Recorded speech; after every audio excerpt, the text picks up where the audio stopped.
পেটের জ্বালা বড় জ্বালা, যদি না খেয়ে ভালো জায়গায় শুয়েও থাকেন না, শান্তি কিন্তু পাবেন না। পেট শান্তি তো দুনিয়া শান্তি। Hello friends, welcome back to my channel. আমি চলে এসেছি সুমনা, তোমাদের নিউ একটা ব্লগ নিয়ে। তোমরা সবাই কেমন আছো? আর আজ ছিল স্যাটারডে, আমাদের নিরাম। শনিবার আমাদের সবসময় নিরাম হয়। তো সকালে টিফিনে নিয়ে এসেছিলো পরোটা আর মিষ্টি, আর ওই তরকারি ছিল, আর মিষ্টির রস ছিল। তো তারপর টিফিন করার পর আমাদের রান্না হয়েছিল পনির, ফুলকপি আলু দিয়ে একটা ঝোল, আর ওই ছিল মিষ্টি কুমড়া ভাজা আর বড়ি ভাজা, আর ছিল মুগের ডাল সয়াবিন দিয়ে। আমাদের প্রায় বেশিরভাগ শনিবার করে পনির থাকে।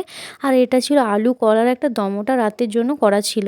তো আমাদের বেশিরভাগ রাতের জন্য রান্নাটা রেডি করা থাকে, রাত্রিতে গরম করে নেওয়া হয়। আর তোমাদেরকে একটা ভিডিওতে বলেছিলাম না, আমাদের বাড়িতে স্যালাডটা প্রত্যেক দিনই থাকে। এই দেখো, আজকে টমেটো আর শসা আছে।